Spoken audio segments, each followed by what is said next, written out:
시온 찬양대의 귀한 찬양 감사합니다. 우리 옆에 분과 인사하겠습니다. 오늘 참 잘 오셨습니다. 말씀의 은혜 받읍시다. 성도 여러분, 미국의 수도인 워싱턴 DC에 가면 제퍼슨 기념관이 있습니다. 위에는 돔으로 지어진 대리석 건물입니다. 아주 멋집니다. 매년 많은 관광객들이 찾는 명소입니다. 그런데 이 건물을 유지하기 위해서 비용이 많이 들기로 유명한 건물입니다. 대리석 벽면이 부식되어서 수리비가 계속 들어가는 참 난감한 상황이었습니다. 그런데 그 건물에 새로 발령을 받은 건물관리 책임자가 여기에 왜? 라는 질문을 던집니다. 왜 수리비가 많이 들까 그랬더니 비눗물로 너무 자주 대리석 벽을 청소해서 그렇다는 거예요. 그는 여기서 또 한 번 질문을 던집니다. 왜 비눗물로 청소를 자주 해야 할까 그랬더니 비둘기가 많아서 새똥을 계속 떨어뜨리니까 그렇다는 것입니다. 여기서 새똥을 막자고 차양막을 설치하면 엄청난 비용이 든다고 합니다. 그는 여기서 세 번째 왜? 라는 질문을 던집니다. 그럼 왜 비둘기가 많이 모일까 그랬더니 이번엔 조류 전문가들을 투입해서 그 원인을 알아봤습니다. 비둘기가 좋아하는 먹이인 거미가 많아서 그렇다는 거였습니다. 그러면 이 거미를 다 없애면 될까요? 그는 여기서 포기하지 않고 네 번째로 왜? 라는 질문을 던집니다. 그럼 거미가 왜 많을까? 거미가 많은 이유를 알아보니까 거미의 먹이인 나방이 있어서 그렇다는 거였어요. 이제 다시 한번 마지막으로 그는 질문을 합니다. 왜 나방이 많을까? 이번에는 곤충 전문가들을 동원합니다. 그리고 최종적으로 답을 얻었습니다. 그것은 뭐냐면 외부 조명이 밝기 때문에 그렇다는 거였습니다. 이 건물은 유명한 관광지니까 저녁에 다른 건물들보다 2시간 일찍 이 외부 조명을 켰거든요. 그러니까 그 불빛을 보고 나방이 몰려들고 나방을 먹으러 거미가 오고 또 그 거미 때문에 비둘기가 많이 모이고 비둘기 배설물로 인하여서 건물이 지저분해지고 또 그 지저분해진 건물을 닦으려고 비눗물 청소를 자주 하다 보니까 대리석 벽이 부식되고 그래서 결론은 이렇게 어마한 이 엄청난 비용이 들었다는 사실입니다. 그렇다면 어떻게 해결했을까요? 이 스위치를 그냥 내렸습니다. 다른 건물보다 2시간 일찍 스위치를 올리는 것을 잠시 내려놓았습니다. 그리고 남들 켤 때 그 스위치를 올렸습니다. 그랬더니 돈 한 푼 들이지 않고 모든 문제가 해결된 것입니다. 이것은 5번의 왜라는 아주 유명한 이야기입니다. 이 이야기는 우리가 살아가면서 발생하는 수많은 문제들을 우리가 어떻게 해결할 것인가에 대한 중요한 힌트를 우리에게 주고 있습니다. 저도 교회에서 신방을 해보면 문제가 없는 가정이 없고요. 내 신앙은 계속 오락가락 하고요. 그리고 가슴속에 상처는 다 안고 가지고 갑니다. 나쁜 습관은 끊으려고 노력을 하는데 아무리 노력해도 그 습관을 끊을 수가 없습니다. 때로는 배우자와 자녀들이 마음에 안 들 때도 있습니다. 또한 내 믿음도 분명히 서 있는 것 같지 않고요. 말씀을 들어도 말씀이 잘 이해되지가 않습니다. 또한 기도를 한다고 이제 마음 먹고 기도하러 앉았는데 피곤하고 졸립니다. 가끔씩 불쑥 올라오는 분노 때문에 내 자신에게 치를 떨 때가 얼마나 많이 있습니까? 하나님을 믿지만 하나님께서 정말 나를 도와주시는 건지 내 앞날을 책임져 주시는 건지 불안하고 믿어지지 않을 때가 많지 않습니까? 그런데 이 엄청난 문제들은 실은 왜? 라는 질문을 던지면서 그 원인을 찾아가다 보면 결국 스위치 하나에 달려있다는 것을 우리가 알게 됩니다. 우리의 모든 문제를 해결할 수 있는 그 단 하나의 스위치가 무엇입니까? 그것은 바로 믿음이라고 오늘 본문 말씀은 우리에게 알려주고 있습니다. 믿음이라는 이 스위치를 위로 올리면 문제를 바라보는 나의 시선이 내 중심에서 하나님 중심으로 옮겨집니다. 내가 믿음의 스위치를 켜면 이제 하나님께서 움직이시기 시작합니다. 하나님이 주권을 가지고 내 삶을 인도해 가는 것이 바로 믿음입니다. 자, 그렇다면 오늘 우리에게 주시는 본문 말씀은 믿음을 무엇이라고 정의하고 있습니까? 히브리서 11장 6절 상반절 말씀을 다 같이 읽어보겠습니다. 믿음이 없이는 하나님을 기쁘시게 하지 못하나니. 아멘. 믿음이 없으면 하나님을 기쁘시게 하지 못한다고 성경은 분명하게 우리에게 말씀해주고 있습니다. 그렇다면 믿음이 무엇입니까? 하나님을 기쁘시게 하는 것이 믿음입니다. 믿음은 나를 기쁘게 하기 위해 있는 것이 아닙니다. 믿음은 나 자신에 대한 확신이나 굳은 신념이 아닙니다. 믿음은 긍정적인 사고방식도 아닙니다. 내가 잘 될 거라는 자기 최면도 아닙니다. 믿음은 하나님을 기쁘시게 하는 것입니다. 그렇다면 하나님께서는 왜 우리의 믿음을 기뻐하실까요? 하나님을 믿는다는 것이 우리 인간의 악하고 또한 인간적인 본성을 거스르는 일이기 때문입니다. 우리는 살아가면서 모두 나름대로의 기준을 가지고 이 세상을 살아갑니다. 그것을 5글자로 하면 자기 중심성입니다. 내가 행복해야 세상이 아름답고 내가 즐거워야 오늘 의미 있는 하루가 됩니다.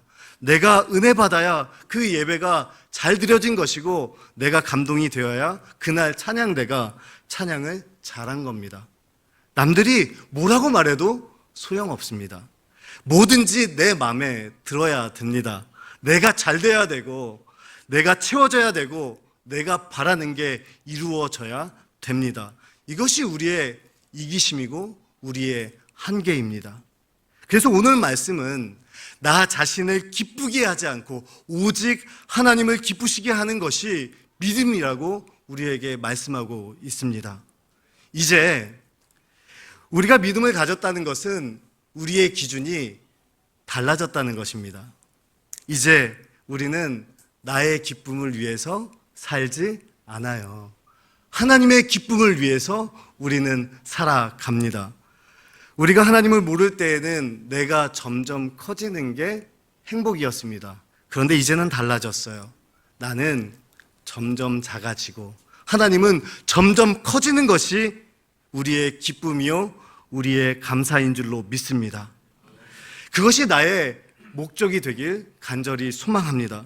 그렇다면 하나님을 기쁘시게 하는 사람은 과연 어떤 사람일까요?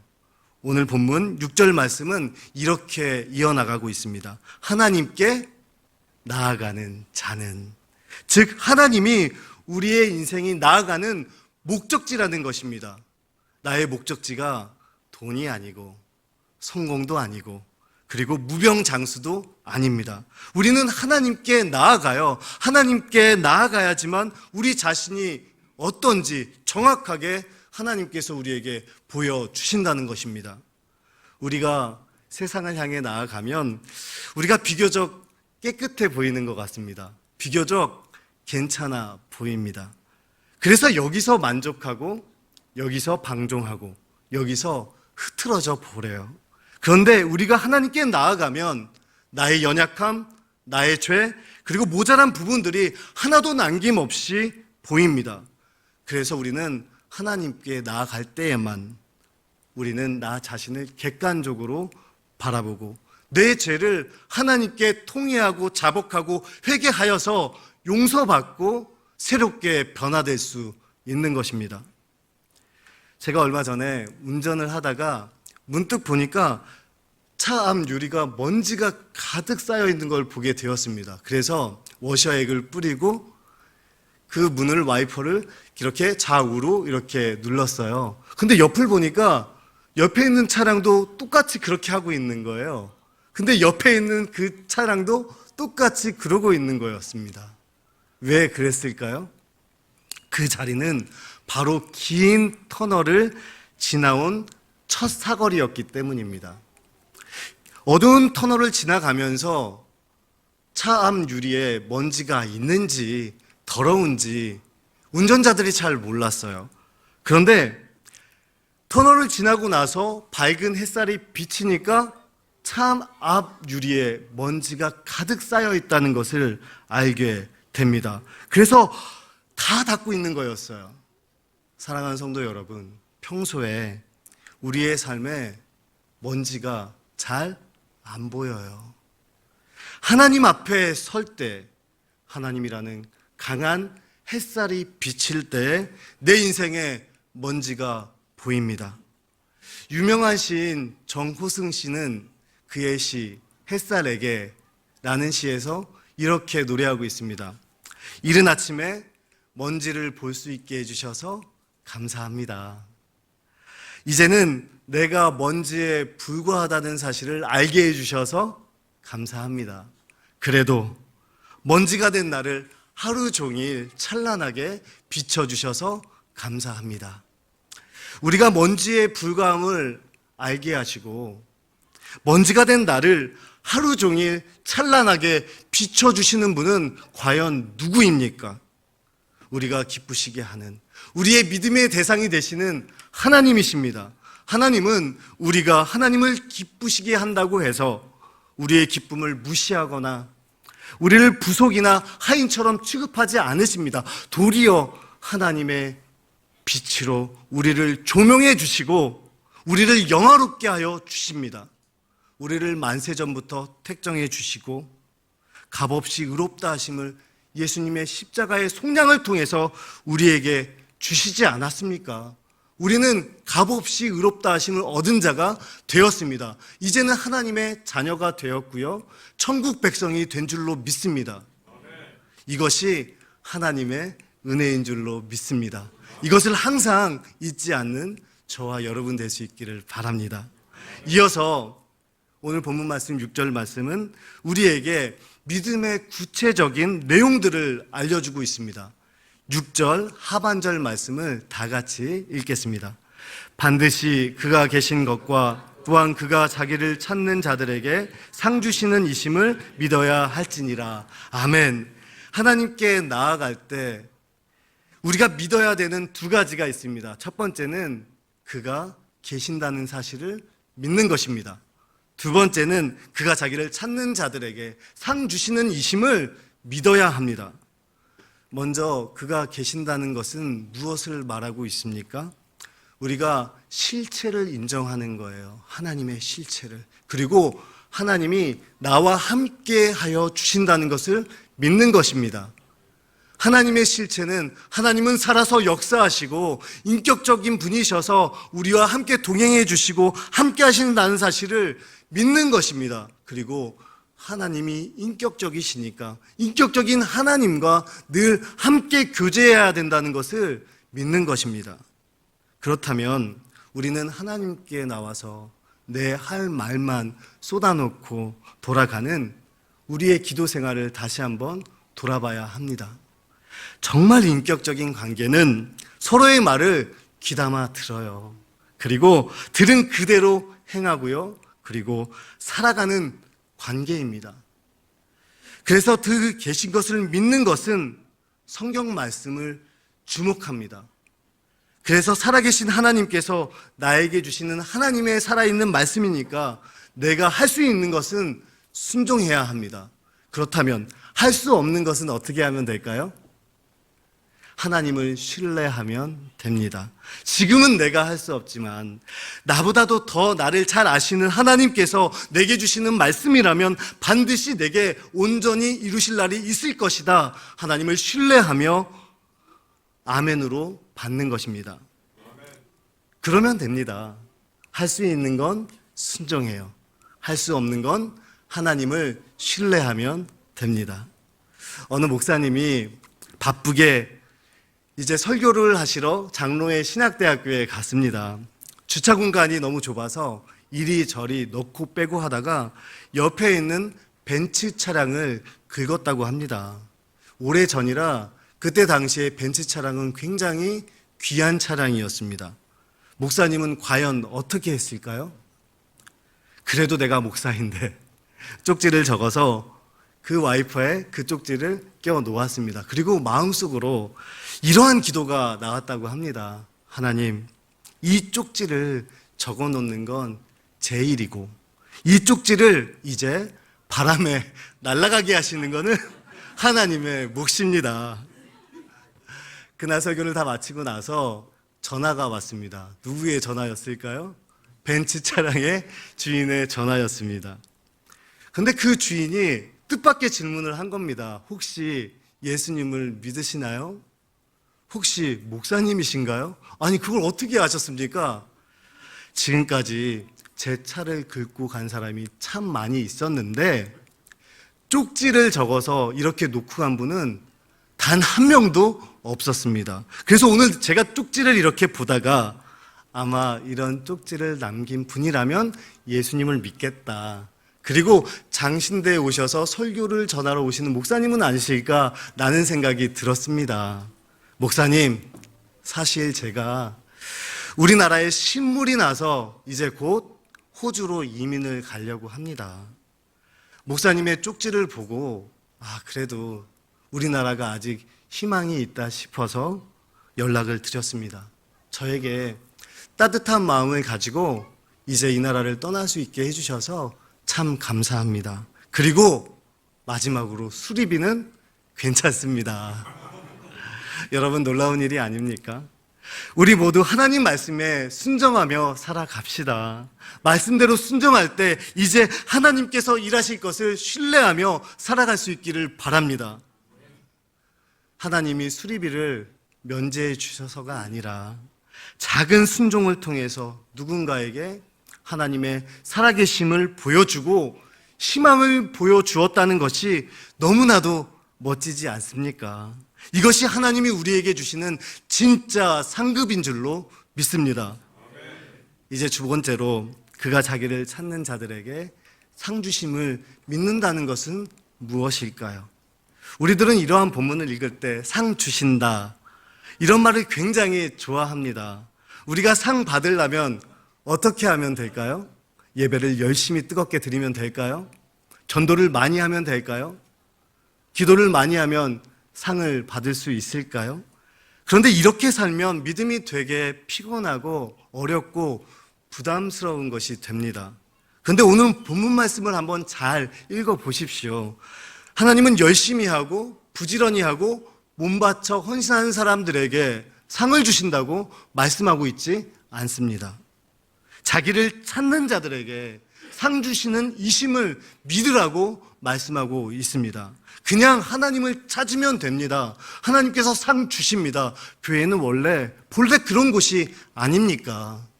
하나님은 자기를 간절하게 찾는 자들을 기뻐하시고 상 주십니다. 저는 간절하게 찾는 자들을 생각하면 성경에 나오는 나병 환자와 예수님의 옷자락을 만졌던 그 혈류증 여인을 저는 생각하게 됩니다. 마가복음 1장에 나병 환자가 도무지 길이 없었어요. 절망적인 상황이었습니다. 그때 예수님께 나와 무릎을 꿇고 엎드렸습니다. 생명을 건 간절함으로 주님 앞에 은혜를 구했습니다. 그 간절하게 나온 나병 환자에게 우리 주님께서 어떻게 반응하십니까? 다 함께 마가복음 1장 41절에서 42절 말씀을 보시겠습니다. 예수께서 불쌍히 여기사 손을 내밀어 그에게 대시며 이르시되 내가 원하노니 깨끗함을 받으라 하시니 곧 나병이 그 사람에게서 떠나가고 깨끗하여 진지라. 아멘. 그 간절하게 찾아온 나병 환자를 우리 주님께서 보셨어요. 그리고 불쌍히 여겨주셨다고 기록되어져 있습니다. 여기서 불쌍히 여겼다는 말이 굉장히 중요한 말입니다. 헬라어로 스플랑크 니조마이입니다. 이 뜻이 뭐냐면 가슴이, 심장이 찢어지는 아픔을 가지고 가슴 아파하시며 그 나병 환자를 불쌍히 여기셨다는 의미입니다. 즉 예수님의 심장에서부터 뿜어져 나오는 그 불쌍함으로, 그 조건 없는 사랑하심으로 말미암아 그 사랑으로 나병 환자를 덮어 주셨다는 의미입니다. 어쩌면 이 모습을요, 마가복음 5장에 나오는 혈류병 여인이 아마 지켜보지 않았을까요? 12회 동안 몹쓸병에 걸려서 평생 이 질병과 싸워야 했던 여인. 그 당시에 불치병이었고요. 종교적으로 보면 남을 부정하게 만드는 질병이었습니다. 절망감에 몸을 떨고 있는 아무런 자격이 없는 그 여인을 예수님께서는 보시고 그 구원의 드라마가 펼쳐지는 무대 중심 가운데에 이 여인을 세워주십니다. 이 여인은 눈치를 보며 끝에서 서성거리다가 마음속으로 이렇게 간절하게 원하지 않았겠습니까? 예수님의 그 옷자락만 만질 수 있다면, 이 옷자락을 만지면 내 병이 나을 텐데, 우리 예수님만큼은 나를 고쳐주실 텐데, 우리 예수님이라면 나를 외면하지 않으실 것이야. 그 간절한 마음을 가지고 용기를 내서 그 쇠약한 손을 내밀어 우리 주님의 옷자락을 만집니다. 그때 우리 주님께서 딸아, 참 따뜻한 말 아닙니까? 딸아, 내 믿음이 너를 구원했다 말씀하여 주시며 주님의 옷자락을 만든 이 여인을 절망에서 건져 주셨습니다. 이 여인의 병든 몸도, 그동안 수많은 마음의 상처도, 병든 영혼도 우리 주님께서 깨끗이 고쳐 주셨습니다. 십자가의 그 사랑의 은혜를 이 여인에게 가장 먼저 보여주셨습니다. 사랑하는 성도 여러분, 여러분들의 지난 날을 한번 돌아보십시오. 어려움이 없었습니까? 있었습니다. 눈물 나는 일이 없었습니까? 문제가 없었습니까? 가슴 답답한 일이 없었습니까? 있었습니다. 그런데 하나님께서 저와 여러분을 하나님의 은혜로 여기까지 인도하여 주신 줄로 믿습니다. 예수님 십자가의 그 보혈, 그 완전하신 사랑으로 우리를 덮어 주셨습니다. 가치가 없는 저와 여러분들을 가치를 부여해 주시는 예수님의 십자가의 사랑으로 우리를 아가페의 사랑으로 덮어 주셨습니다. 앞으로도 저와 여러분들에게 어려움이 있을 것입니다. 눈물 나는 일, 억울한 일, 답답한 일이 있을 것입니다. 그럴 때마다 오늘 말씀과 같이 하나님께 나아가고 하나님이 계신 것을 믿고 순종하며 신뢰하고 하나님을 간절히 찾을 때 우리 하나님께서 기뻐하십니다. 그리고 우리가 하나님을 기쁘시게 할 때에 여기까지 인도하신 에베네셀의 하나님께서 우리들의 이후의 삶도 도와주신답니다. 다스려 주신답니다. 이러한 믿음으로 다시 일어나는 사명의 가족들 될 수 있기를 간절히 소망합니다. 저는 사명교회가 다시 한번 하나님께서 들어 쓰실 줄로 믿습니다. 그래서 저는 말씀을 제가 준비하면서 마음이 따뜻해졌습니다. 바라기는 우리 사명교회가 서로가 서로를 사랑하고 또 서로를 기뻐하는 공동체를 이제 뛰어넘어서 모두 함께 한 분이신 우리 하나님을 기쁘시게 하는 공동체가 되기를 소망합니다. 좋은 교회를 이제는 뛰어넘어서 사명교회가 대구 땅에 영적 조명이 되어서 방황하는 영혼들이 우리 사명교회의 이 불빛을 보고 예수님께 돌아오는 역사가 일어나길 간절히 소망합니다. 특별히 다음 세대가 부흥되길 원하십니까? 모이시길 원하십니까? 그렇다면 우리 아이들에게 먼저 다가가셔서 먼저 웃고 먼저 인사하고 환대하고 대접하는 교회가 되길 원합니다. 그러면 아이들이 우리 교회를 떠나지 않고 여기서 머물며 청년이 되고 진짜 우리 교회의 귀한 일꾼로 자라나게 될 줄로 믿습니다. 그러기 위해서 우리 모두 진짜 믿음이 있는 사람이 됩시다. 하나님이 기뻐하시는 인생, 하나님이 기뻐하시는 교회, 하나님이 기뻐하시는 가정, 이러한 모든 은혜가 주님 은혜 가운데 사명교회가 이루어져서 하나님이 하나님 되시고 하나님께서 마음껏 역사하시는 장이 우리 사명교회가 되길 간절히 축원합니다. 기도하겠습니다. 하나님 아버지, 오늘 주신 말씀을 우리 마음에 새기길 원합니다. 나를 기쁘게 하던 욕심의 스위치를 내리고 하나님을 기쁘시게 하는 믿음의 스위치를 올리게 하여 주옵소서. 우리가 먼지임을 깨닫는 겸손한 마음을 주시고 그 먼지까지 사랑하시는 하나님의 은혜에 감격하게 하여 주옵소서. 주님의 옷자락을 만진 여인처럼 우리도 주님을 간절히 찾습니다. 우리를 불쌍히 여기시는 주님의 따뜻한 손길로 사명교회 모든 가정을 치료하여 주옵소서. 새롭게 시작하는 2026년 한 해가 하나님의 기쁨으로 가득한 축복의 해가 되게 하여 주옵소서. 우리 인생의 참 주인이신 예수 그리스도의 이름으로 간절히 기도하옵나이다. 아멘. 이 시간 다 같이 일어나셔서 결단의 찬양 하나님께 드리겠습니다.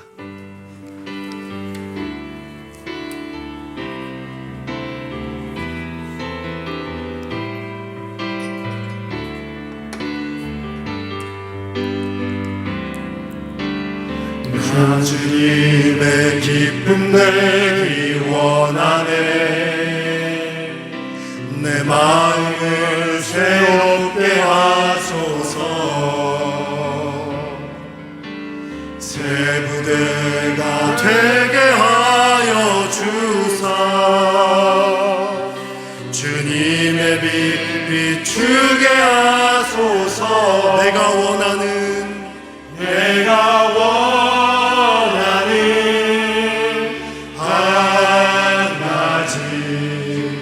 주님의 기쁨이 되는 것. 내가 원하는 한 가지 주님의 기쁨이 돼. 겸손히 내 마음 드립니다. 겸손히 내 마음 드립니다. 나의 모든 것, 나의 모든 것 받으소서. 나의 마음 깨끗게 씻어 주사. 주의 길로 행하게 하소서. 내가 원하는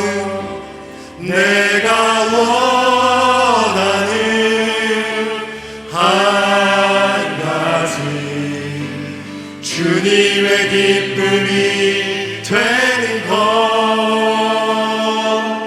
내가 원하는 한 가지 주님의 기쁨이 되는 것. 하나님 감사합니다. 주님의 기쁨이 되는 사명의 가족들이 될 수 있도록 인도하여 주옵소서. 주님을 기쁘시게 할 때 에베네셀의 하나님께서 우리들의 이후의 삶도 도와주시고 다스려 주실 줄로 믿습니다. 이제는 예수 그리스도의 은혜와 하나님의 극진하신 사랑하심과 성령님의 위로하심이 주님 앞에 엎드려 하나님을 기쁘시게 하는 믿음의 사람이 되기를 결단하는 사명의 가족들 머리 위에 가정과 일터와 선교의 현장과 다음 세대와 특별히 이 몸된 교회를 위해 눈물로 기도하시는 어르신들 위해 지금부터 영원까지 함께 하시기를 간절히 축원하옵나이다. 아멘.